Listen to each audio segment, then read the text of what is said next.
Muchas gracias. Muy buenos días a todos y a todas. Señor titular de la UIA, señor titular de este seminario de la UIA, señoras y señores empresarios.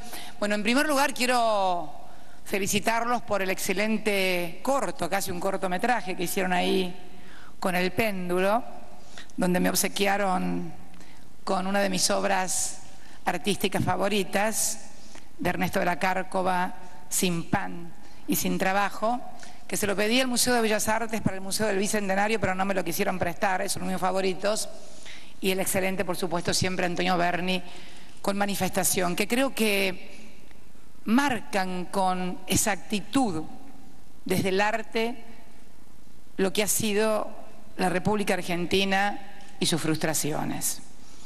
Vos hablabas recién de Mendiguren, del péndulo, como hacía Marcelo Diamant, y trajiste una imagen que fue la del 2001, donde el péndulo se convirtió en masa, diría yo.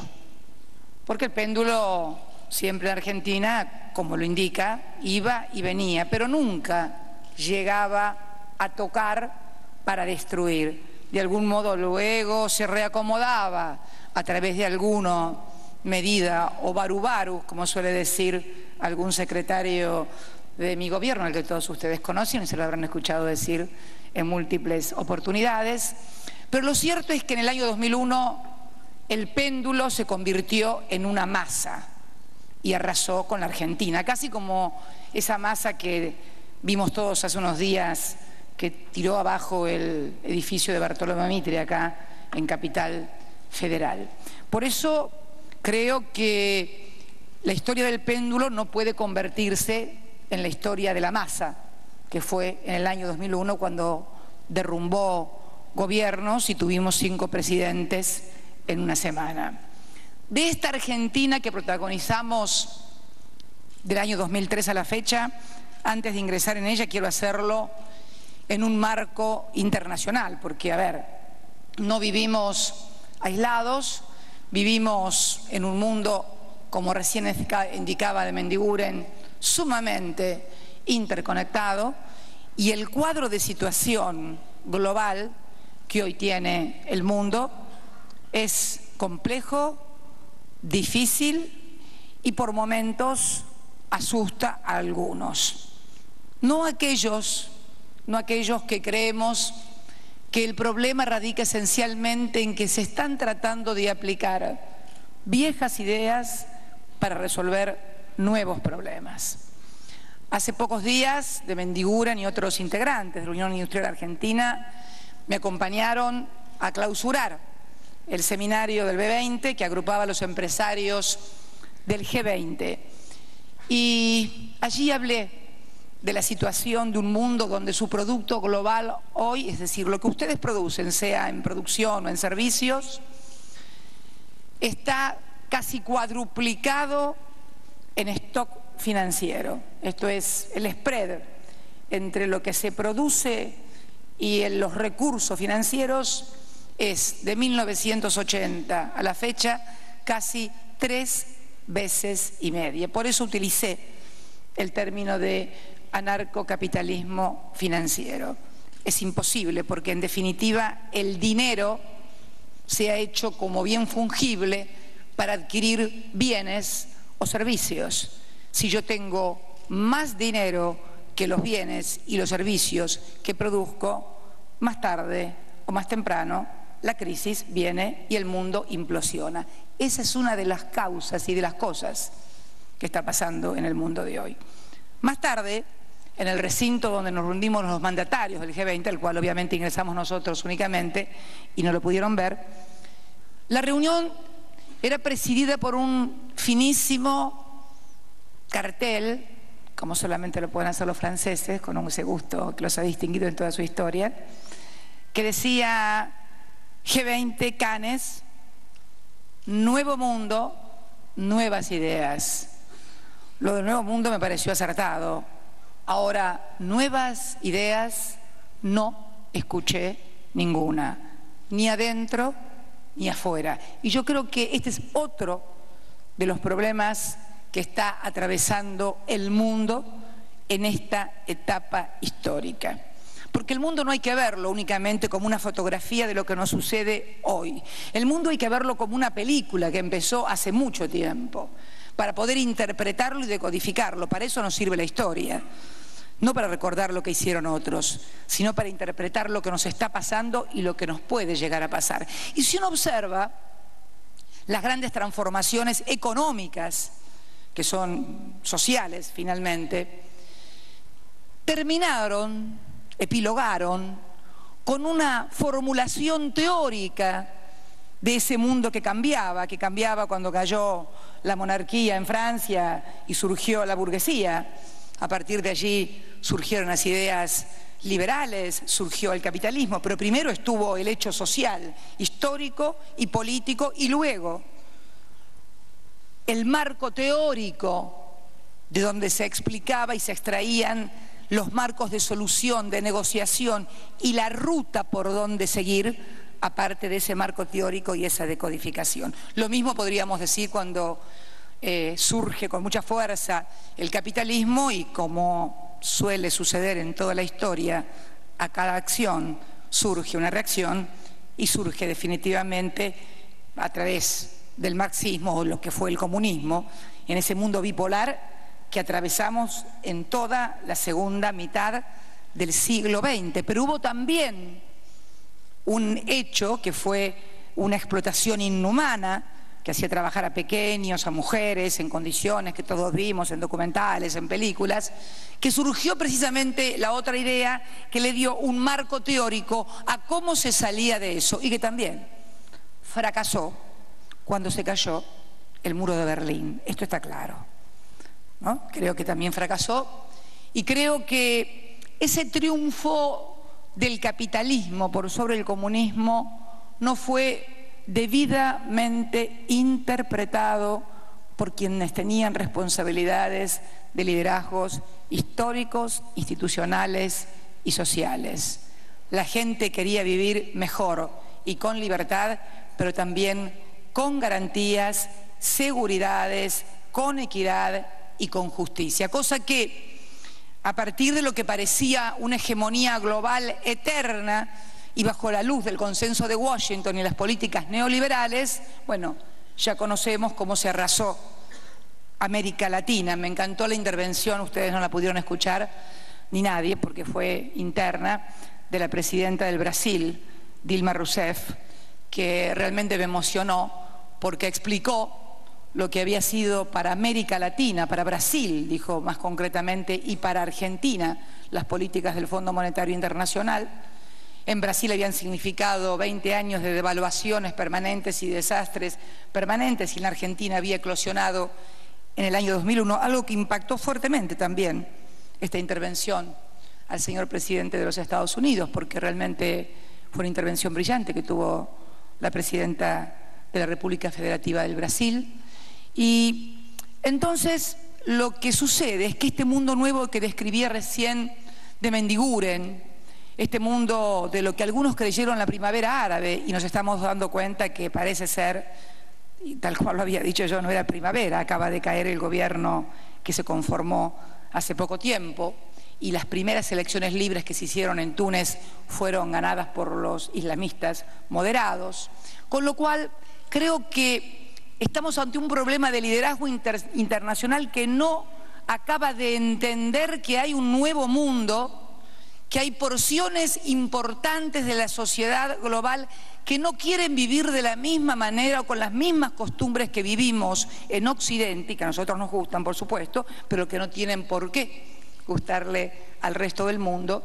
Y entonces se comienza a mezclar lo político y lo económico, y no encontramos, yo por lo menos no he escuchado a nadie comparable a un David Ricardo, a un Adam Smith, a un Carlos Marx, que den un marco teórico a lo que está pasando y entonces permitan decodificar por dónde vamos y hacia dónde vamos.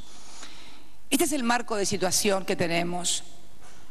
Ayer, el domingo, antes de ayer, me comuniqué con el presidente, con el flamante presidente, bueno, todavía no porque no era electo, pero Mariano Rajoy, para felicitarlo por su triunfo, que todos los diarios argentinos ayer ratificaron de contundente, 44% contra 28% del PSOE. Ojalá me hubieran dedicado tapas iguales a mí. Pero bueno, no importa, yo soy argentina, se sabe que...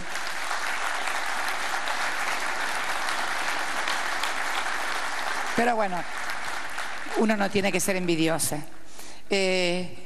Lo llamé a Mariano, a quien lo conocía porque me ha entrevistado cada vez que he ido a España como líder de la oposición, y para felicitarlo, y voy a decir, me manifestó que quería venir a la Argentina, y además para decirle, bueno, que tenía una oportunidad fantástica porque había ganado muy bien, con una mayoría estupenda, que le permitía además tener una mayoría absoluta en los cuerpos parlamentarios, lo que seguramente le iba a permitir implementar esas ideas que durante tanto tiempo había querido hacerlo y el socialismo no le había dejado, y seguramente iba a encontrar las soluciones para España.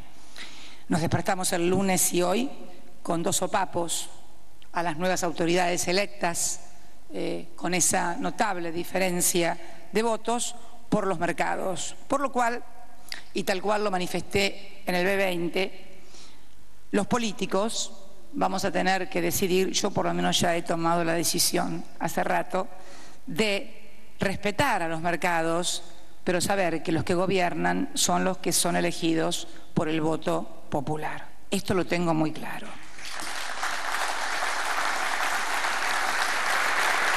Volviendo a la Argentina, a nuestra casa, que es lo que nos interesa, sé que todos los que me precedieron en el uso de la palabra, el propio cortometraje excelente del Péndulo, donde muestra lo que ha sido el crecimiento industrial de la Argentina en este modelo argentino, que ha sido un modelo de crecimiento, de generación de empleo y de inclusión social, que nos dice además que la actividad industrial ha crecido por sobre la actividad económica, además. No es casual. Tenemos esa actividad económica, ese nivel de actividad económica, porque el crecimiento industrial ha sido más alto que la actividad económica, porque ha sido el que ha generado puestos de trabajo, ha generado un fuerte mercado interno y nos ha permitido hacer ese crecimiento que hasta hoy llevamos en 9 puntos de los últimos 12 meses anteriores y también en lo que va del año. Un crecimiento económico importante con una tasa de desocupación del 7.2, la más baja de la serie, queremos seguir bajándola. Un crecimiento económico también el más importante de los 200 años y el industrial desde 1900, desde cuando comienza a desarrollarse la industria, también sin lugar a dudas el más importante. Ahora bien, esto ha sido producto de un modelo macroeconómico que me habrán escuchado manifestarlo en reiteradas oportunidades. No voy a insistir en lo que seguramente también ha dicho Débora, ayer Amado, que Julio seguramente debe haber dicho también, cada uno en su ámbito de referencia. Yo quiero referirme a cómo seguimos, que es, me parece, lo que le debe interesar a todos. Y yo quiero rescatar uno de los últimos tramos del discurso de Mendiguren, que habla de innovación.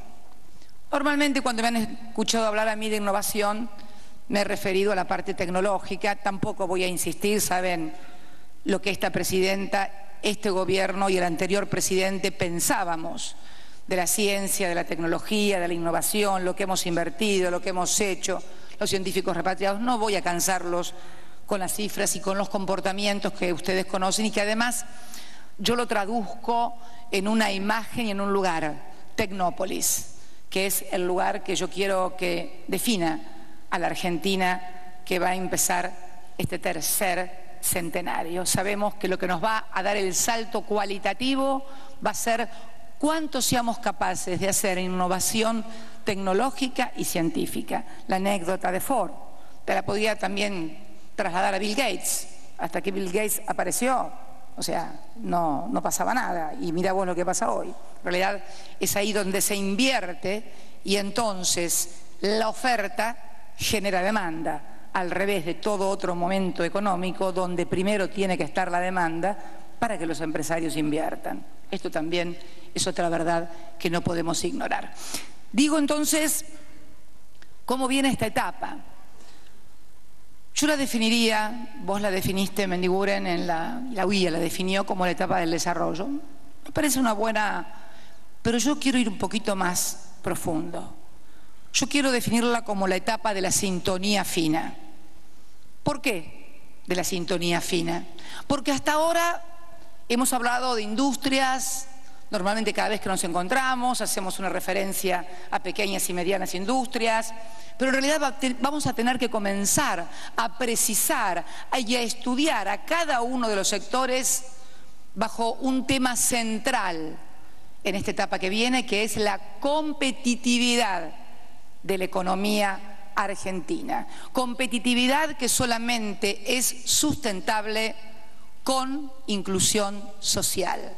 Esto lo aclaro porque muchas veces algunos interpretan que competitividad se hace a costa o de salario o se hace a costa de renuncia de impuestos por parte del Estado. Bueno, ser competitivo porque el Estado me baja los impuestos, me da exenciones fiscales, me paga subsidios o porque le pago poca plata a los trabajadores, en realidad tampoco parecen formas muy novedosas en materia de innovación para generar competitividad. Por lo cual creo y quiero sentarme en ese concepto de también innovar los comportamientos de cada uno de los sectores. Y yo diría de los tres sectores fundamentales que conforman este mundo que estamos aquí, que son ustedes, los empresarios, los trabajadores y nosotros, el Estado, como el tercer actor de lo que significa esa trilogía, esa actuación tripartita que ha sido también una de las claves del crecimiento de estos años. El acuerdo que ha sido la política que hemos venido impulsando con las convenciones colectivas de trabajo, con la mejora del salario, con el acuerdo del Estado, pero ahora hay que comenzar con sintonía fina. ¿Por qué digo esto? Porque ya no basta con la definición de pequeña, mediana y grande industria. Hay que comenzar a ver, por ejemplo, en las grandes industrias y sobre todo fundamentalmente en lo que son los grandes temas, inversión, cuestiones salariales, inflación, subsidios, hay que comenzar a hablar y analizar con sintonía fina. Si estamos utilidades, que es otro tema del que tampoco se habla, porque esto también tiene que ver con la economía y creo que también a nivel global es una de las claves.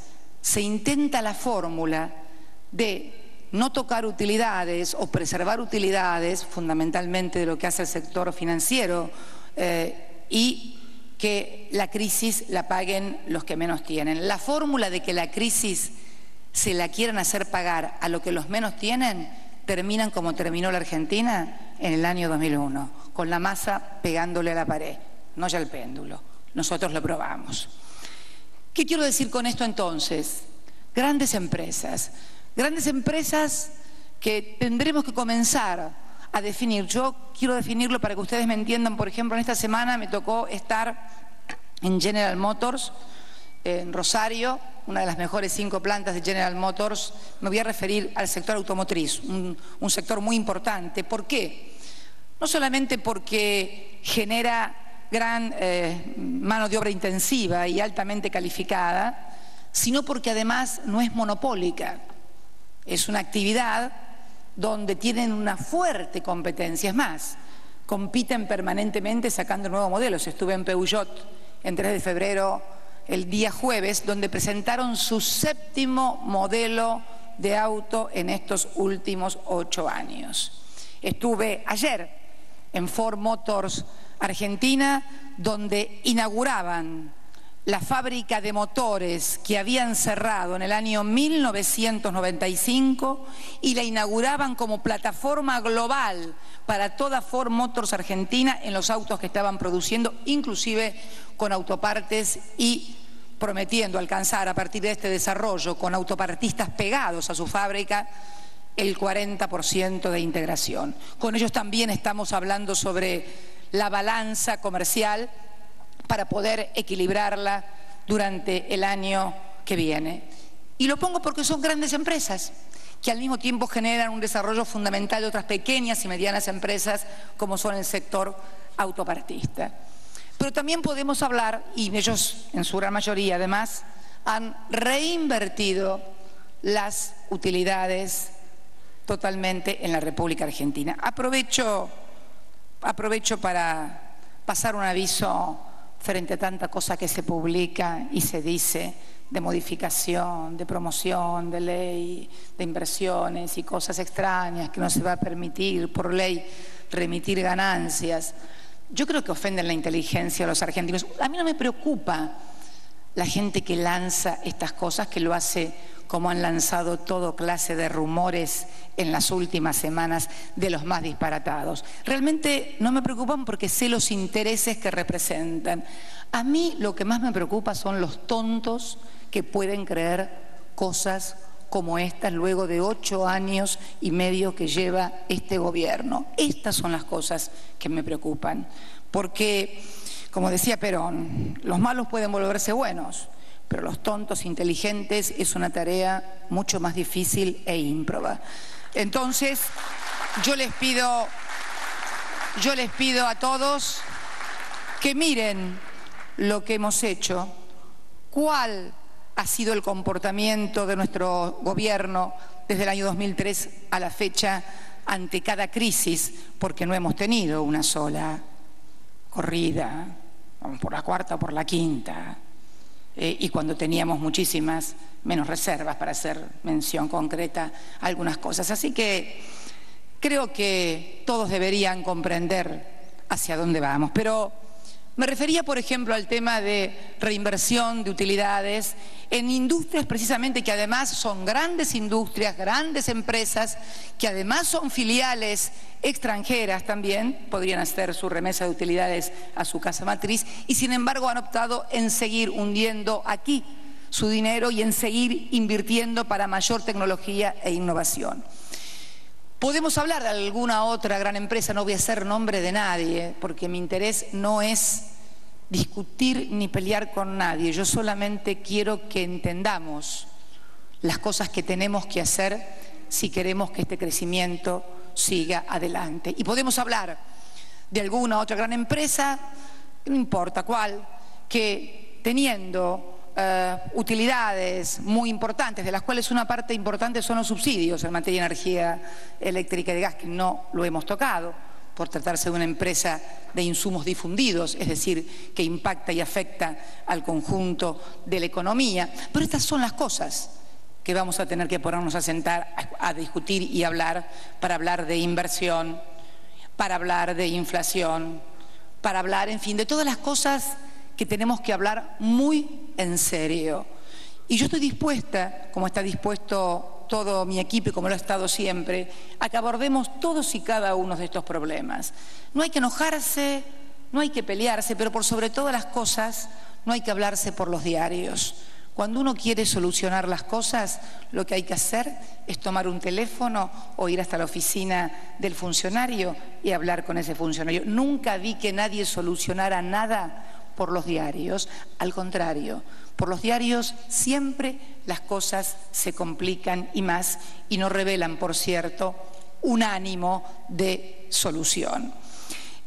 Los subsidios también, una política que ha sido uno de los pilares del modelo de aquella Argentina que en el año 2003 se caía de a pedazos y que teníamos que subsidiar para mantener o para poder incrementar demanda agregada, para mantener competitividad a las pequeñas, medianas y también grandes empresas que venían muy golpeadas.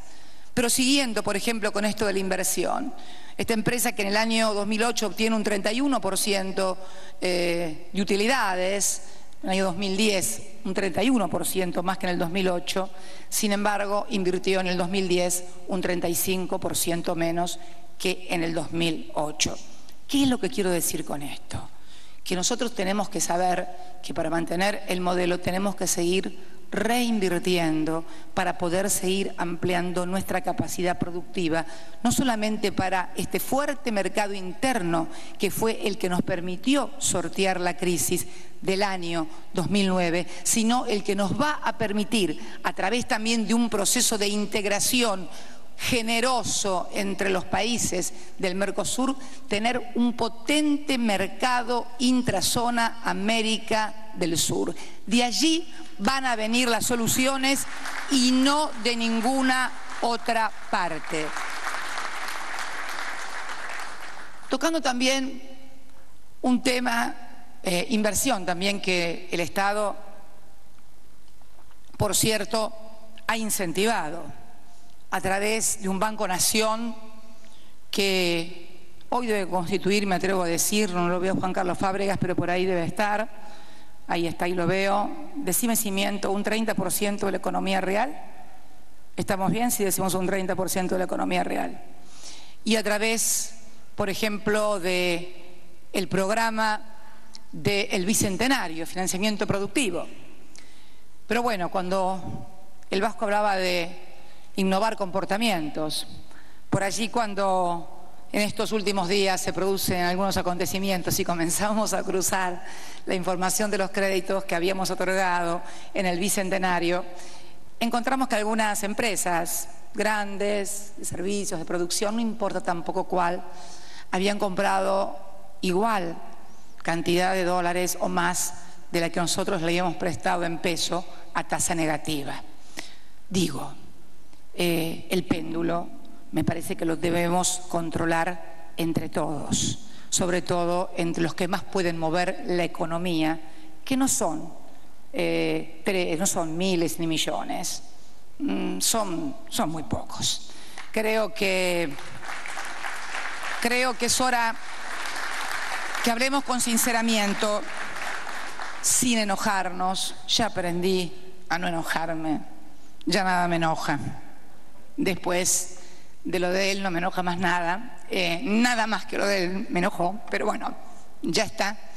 Así que tengan la certeza absoluta que van a encontrar una presidenta abierta a todas las ideas, pero fundamentalmente a seguir sosteniendo a rajatabla esa demanda agregada, ese poder adquisitivo de las clases más vulnerables, que son las que no tienen capacidad de ahorro. Ellos no me hacen contado con liqui. Bueno, en realidad contado con liqui ahora, después de algunas reformas que hemos hecho en el Central, no lo puede hacer nadie, pero ya van a encontrar seguramente desde el sector financiero alguna forma.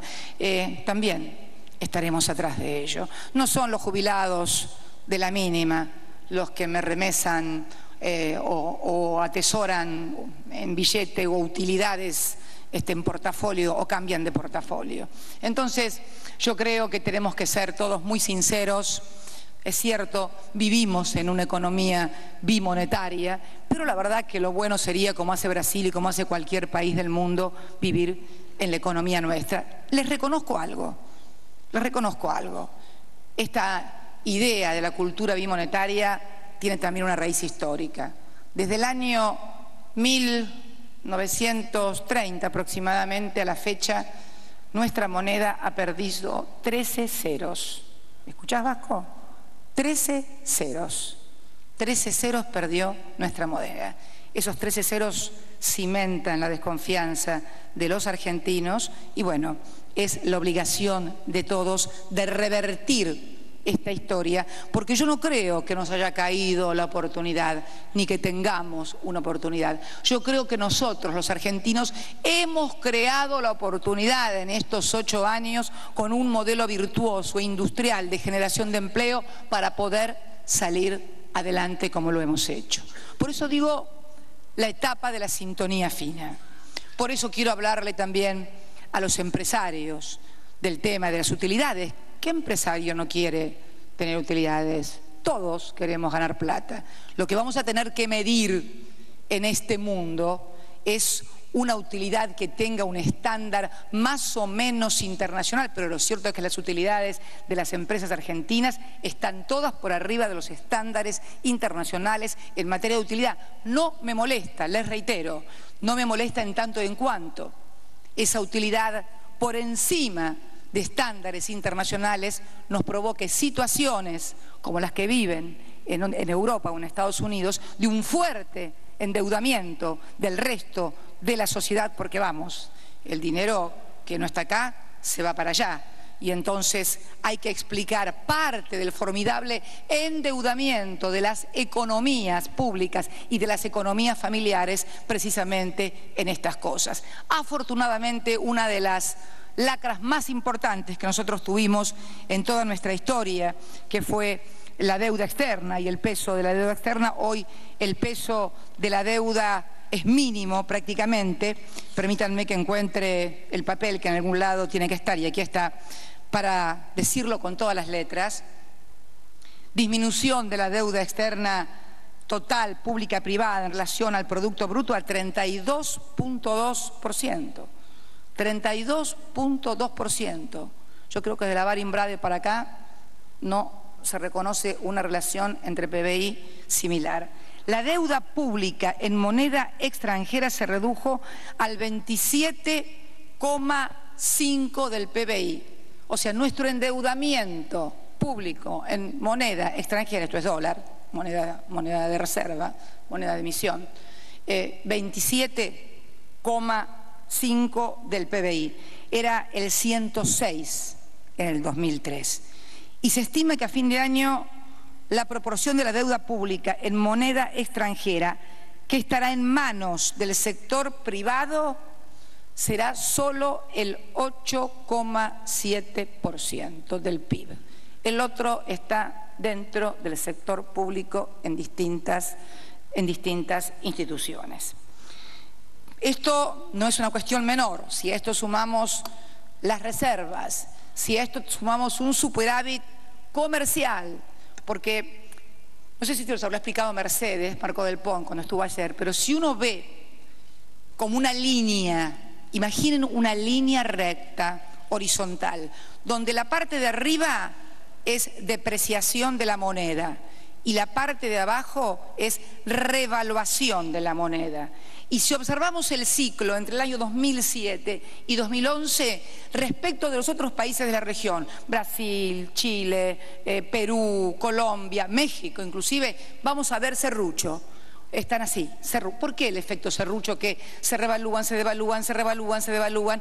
Porque el ingreso de sus capitales es de carácter financiero y por lo tanto la volatilidad depende de la volatilidad de los mercados. Si ustedes observan la línea argentina, nunca la van a ver en la línea de la revaluación de la moneda, siempre la van a ver en la línea de depreciación de la moneda, tal vez no con la intensidad que querrían todos los exportadores, pero entonces que no me vengan a hablar de inflación después, porque si yo no tengo controlada también la variable del dólar, vamos muchachos, 2 más 2 es 4 y todos sabemos que me terminan referenciando los precios de los bienes y los servicios en dólares. Pongámonos de acuerdo entonces, porque no se puede la chancha, los 20 y la máquina de hacer chorizos. Hay que tener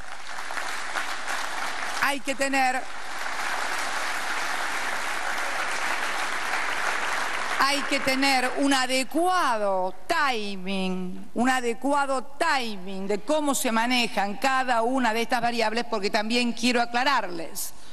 Nuestro modelo es un modelo de crecimiento, no de metas de inflación. El modelo de metas de inflación es el método del consenso de Washington que llevó a la destrucción de la región. Nosotros creemos en el crecimiento, en el trabajo y en la inclusión, y vamos a seguir en esa línea. Por eso es importante hablar de estos temas sin tabúes y entonces observar en esa línea imaginaria cómo Argentina ha tenido una política absolutamente previsible en su tipo de cambio, que precisamente ha sido otro de los pilares del modelo. Y hablando de eso, superávit comercial, porque nuestros dólares son comerciales, son dólares reales, son dólares de la diferencia entre lo que vendemos y lo que compramos. Y estamos ya, sin contar los últimos 2 meses del año, en 9.373 millones. Yo me acuerdo que cuando habíamos hecho la estimación con Amado, con Débora, con el secretario de Comercio, nos habíamos dado por contentos de llegar a cerrar el año con 8.500. Nos dábamos por satisfechos. ¿Por qué? Porque el crecimiento del sector industrial había sido impresionante. Otra cosa que también le expliqué al presidente de los Estados Unidos, eso lo puedo contar porque lo dije en público con los periodistas. La verdad, presidente, que yo no entiendo cómo hay algunos congresistas americanos que nos quieren bajar franquicias por 30 millones de dólares.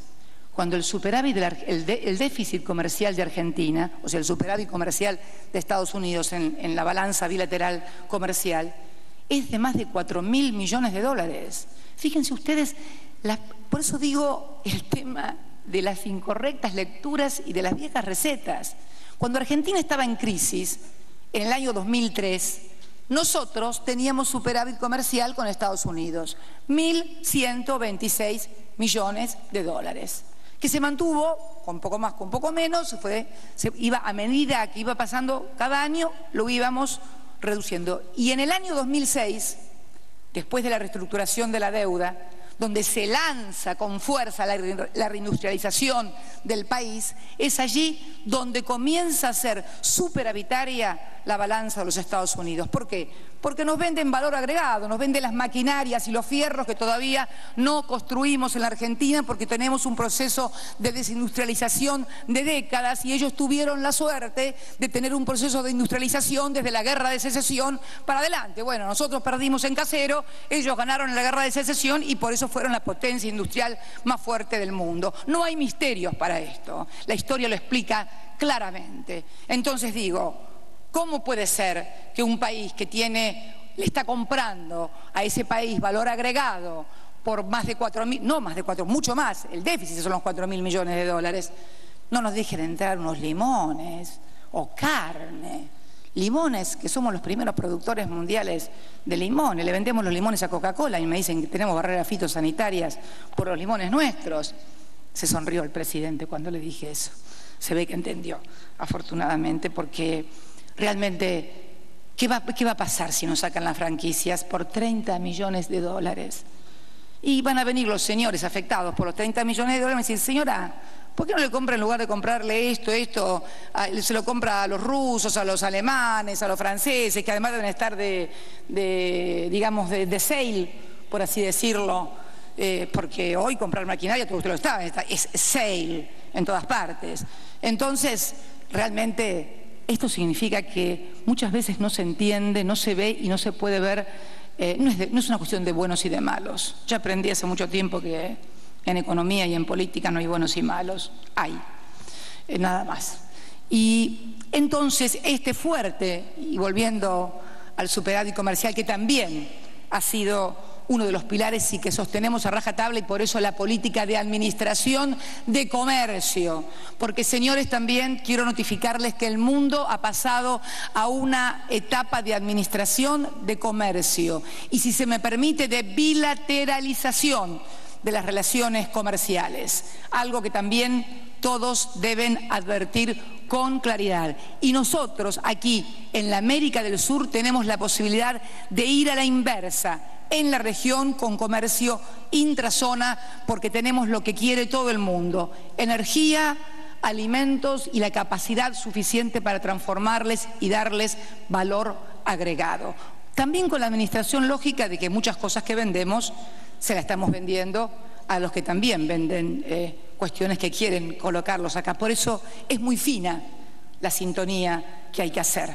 Y muchas veces, bueno, me decías, Vasco, cuidar las modales y las formas, es cierto.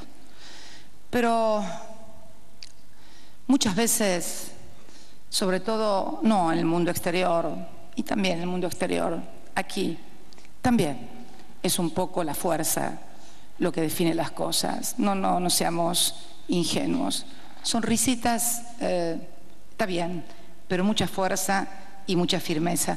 Y si podemos tener mejores modales, los vamos a tener, y mucho mejor y bienvenido. Pero sepamos que lo importante es defender el interés de todos los argentinos, que es lo que realmente estamos haciendo.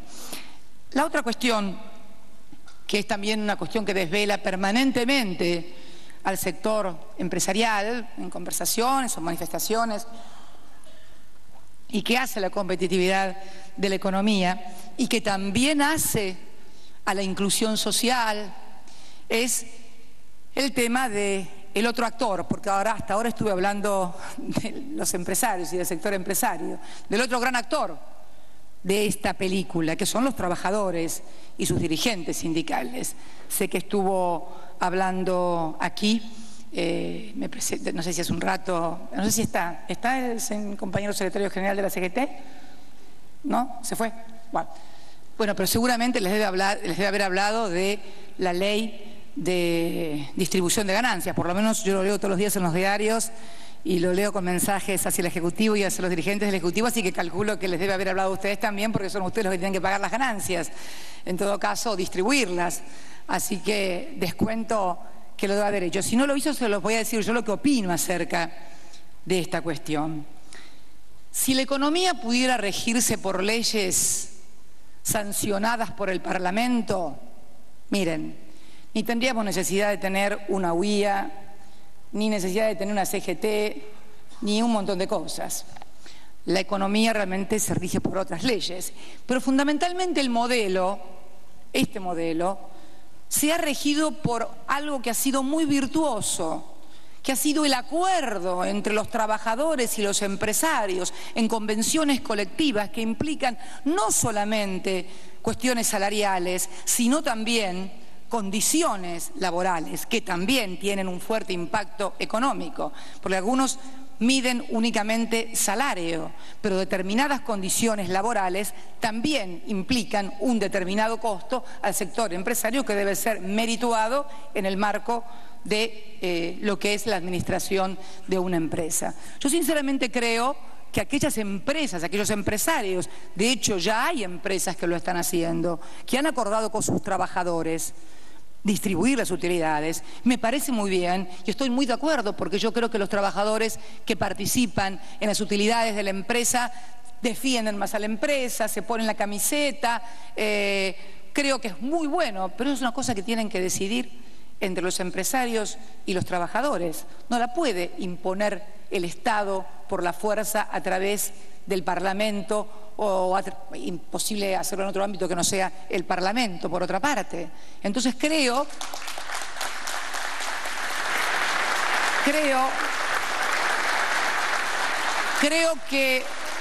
que la distribución de utilidades, es más, creo que la distribución de utilidades en algunas empresas, de las grandes sobre todo, que son las que más posibilidades tienen, porque también seamos sinceros, cuando estamos hablando de utilidades o distribución de las utilidades, no estamos hablando de todas las empresas y de los millones y millones de trabajadores argentinos.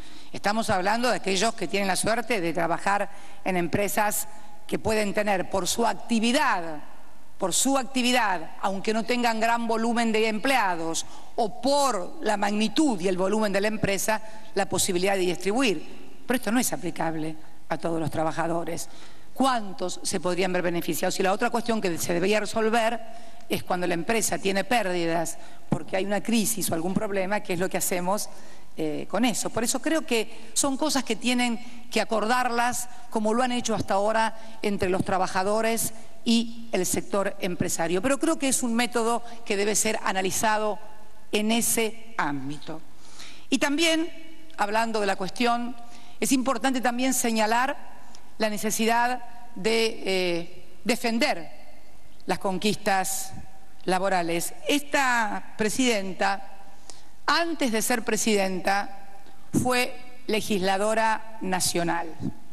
Fui diputada en el periodo de 1997 al 2001 y fui senadora también.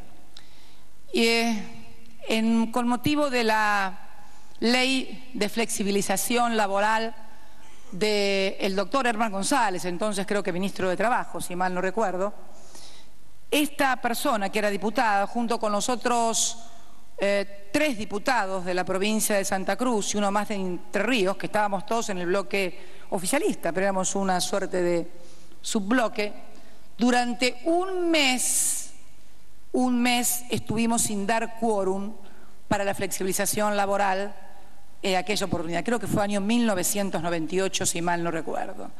Me vinieron a ver, menos desde el Vaticano, todos, dirigentes sindicales, dirigentes políticos, cónyuges de dirigentes políticos, hoy en retiro efectivo, en fin, de todo un poco. Teléfono, llamada, que vayan, que bajen, que por favor, que se cae el mundo. No estamos de acuerdo que el problema sea flexibilizar y explotar a los trabajadores para mejorar las condiciones de la Argentina. No dimos quórum durante un mes y bueno, y terminó dando quórum otro dirigente que no tiene absolutamente nada que ver con nosotros. Y en la segunda oportunidad, que terminó en escándalo y creo que fue el principio del fin del gobierno que se inició en el año 1999 de la Alianza, fueron el escándalo del Senado, que fue el escándalo del Senado porque en diputados hubo un sector muy importante que nos opusimos. Ahí debo reconocer que los mismos que me pedían que aprobara la flexibilización en el 98, esta vez estaban de este lado y pudimos reunir una masa crítica que impidió que los sobornos fueran los sobornos de senadores y de diputados. Nosotros votamos en contra, con lo cual, y a mí me tocó ser una de las espadas más fuertes. Fui la última que hablé esa tarde, después de ese día hablé 7 veces en el bloque. La última fue a las 7 de la tarde, cuando los dirigentes sindicales estaban reunidos en la Casa de Gobierno firmando lo que nosotros no queríamos que se firmara. Lo denuncié y fue duramente criticada por otra diputada, también cónyuge de otro miembro del sector sindical. Quiero contar esto porque nadie puede, no por lo